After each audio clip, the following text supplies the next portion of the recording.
What's up, Ranger fans? PR Mayhem back with a brand new video, and today I'll be reviewing Hasbro's new Lightning Collection Blue Ranger Power Lance.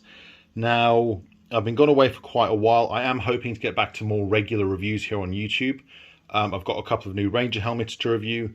I've got a new set of Gold Zeo Ranger shield parts to review.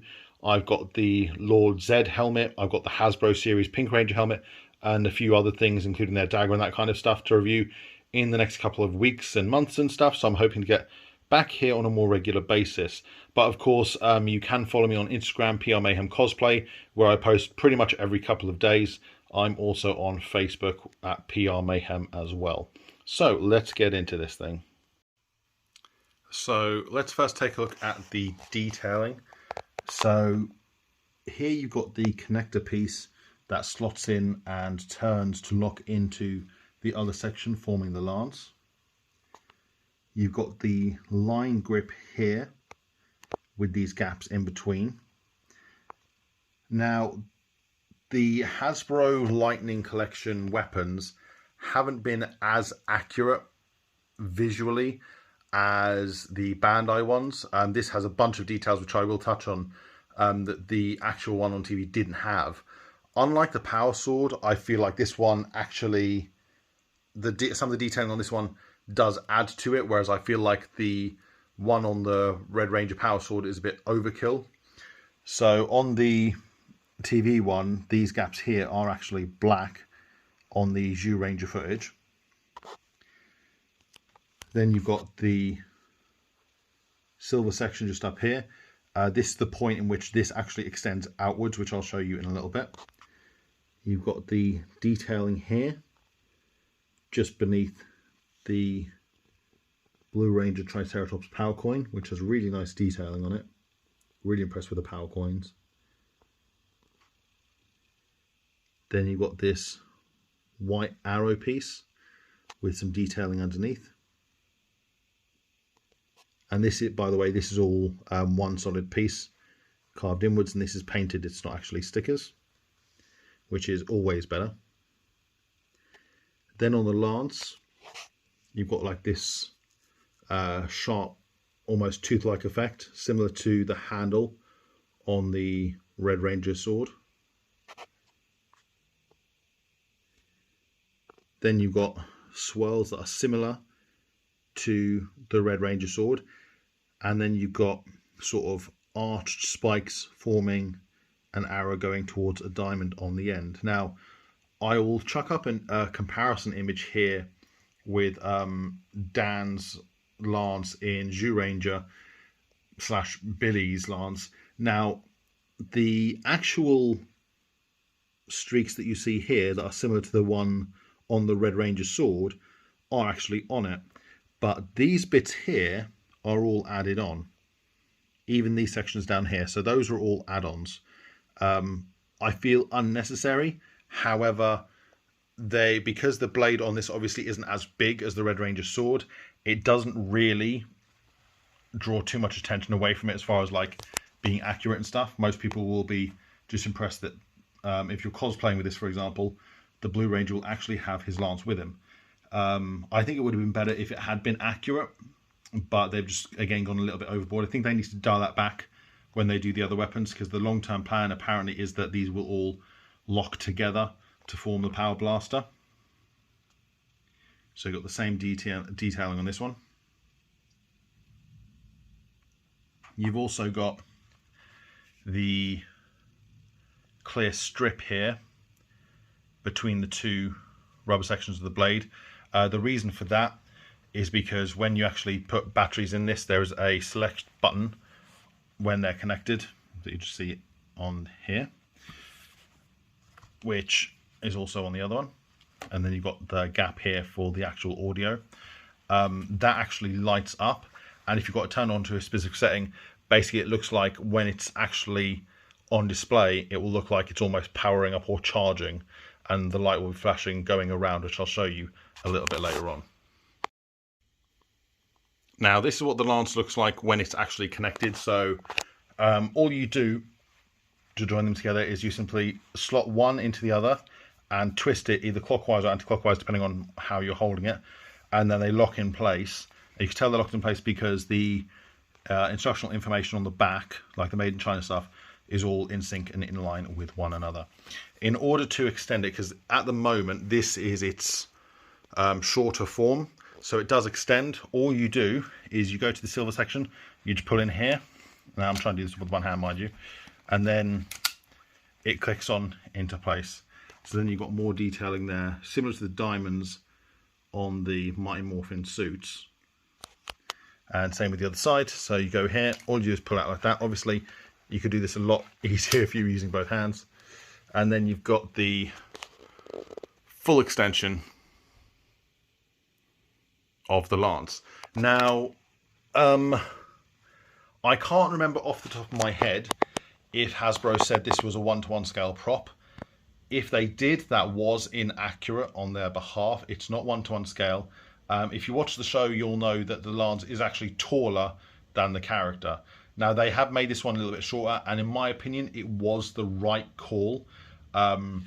So, now, I've not actually measured this, but I'm 6 foot, and it comes up to just below my head.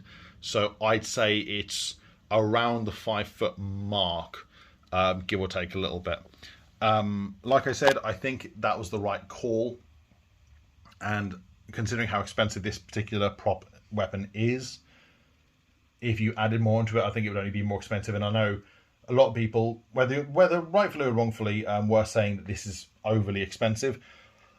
I don't know if I agree with that, because it's a whole thing of supply meets demand, and people have wanted one of these for ages, so people were going to pay for it. I will say I do agree with some people who have had this in hand and said it feels like the plastic and stuff, it feels a little bit cheap compared to the Hasbro dagger, the Bandai daggers, the Bandai sword. I've not heard any comparisons between this and the Hasbro sword, whether it's a similar feel. That remains to be seen. One thing I should mention is the blades here are kind of a hard plastic. So the one advantage of this is it's not made of rubber, so it's not going to like bend out of shape and stuff if you're packing it away or using it, all that kind of stuff. So I just thought I'd show you quickly the battery scenario here. So if I flip it over to the side where you've got the sound button and you've got the speaker section, this is probably the most creative and most intelligent ways of hiding a battery compartment I think I've ever seen on any kind of product, whether it be a Ranger product or another collectible. So you've got the power coin here. So if you just twist and it comes off just there, so it's connected with the tabs like the old 90s power coins or the Hasbro morphers. You've got the battery compartment underneath, which I just thought was quite intelligent, quite unique. So the batteries are now in the lance. They don't do anything unless you tap the button on each side. So when you tap the button on the reverse of each of the blades, you've got this kind of rotating charge with a blue streak of light. It is a little bit faint in this lighting, so I'll try and get it a little bit darker in a second. When you actually connect the weapon to something, so when you hit it with something or swoosh it, it does make it that sort of like clang sound on each side. So that sound there was just me putting it down.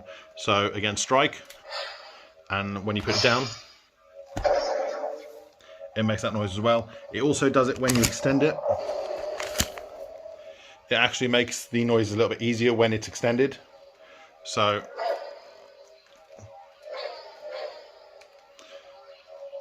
and it also sounds a little bit louder when it's extended, but that might be my imagination.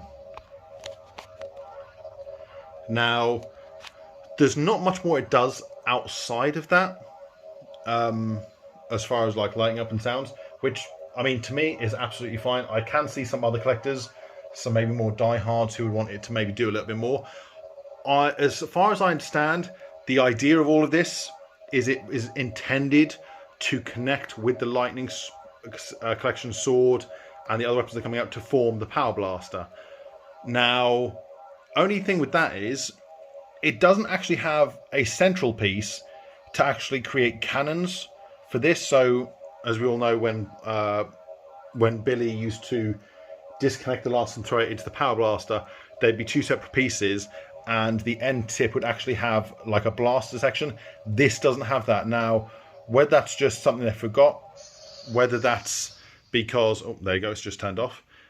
Whether that's because it will come with another central piece, like I could see it coming maybe with the axe, that being quite the focal point of the entire blaster, or maybe the bow. Similar with the daggers, the dragon daggers, with the saber-tooth tiger daggers, I could see potentially them just coming as dagger forms, and then having the actual end blaster section on the tip of them come with, again, just the axe or the power bow. So that remains to be seen. Now, if you actually hold the buttons down, it doesn't actually make a noise, but if you hold it down for several seconds, what it does is it gives off this nice sort of like almost weapon charging mode. So it sort of lights up and flashes blue and white all around the blade silently, almost as if the weapon's powering up, which I quite like, especially as a display piece. Now, obviously, we're in the middle of summer here, so it's not very dark in here. But if it was dark, this would give a really nice display look if the room was a bit dimmer than it is now, which I really, really like. This will probably be my preferred settings. I don't know how I'm going to display these. As you guys know, most of my weapons are hanging off the wall. I don't know if that'll be an option for this one, but that remains to be seen. So let me know what you think, guys, of the weapons. What I'm going to do now is I'm going to do a quick review of the base. So you've got the standard rock style base, similar to the one that the dagger came on. You've got the Blue Ranger emblem here with his helmet. That one always confused me. I would much rather it have the power coin than the actual helmet. I thought that was always an odd choice. But overall, like you saw within the video, it comes in two forms. You've got the cross form and you've got the lance form where it goes straight across. I like the lance one, but realistically, I think this will be the way to go due to size and space. So that's it from me, guys. I hope you enjoyed this video. I hope you enjoyed the review. Let me know what you think of the Blue Ranger Power Lance. Have you picked it up? What do you think? Or are you going to pick it up? Why or why not? I do think they fully intend to release the other weapons over time. I'm especially looking forward to the Power Axe. As most of you know, I do have a Black Ranger or Mammoth Ranger cosplay that would go well with. But I do plan on collecting all of the original power weapons anyway and having them on display in my man cave. Anyway, guys, that's it from me. Hope you enjoyed the video, and I will catch you as always next time.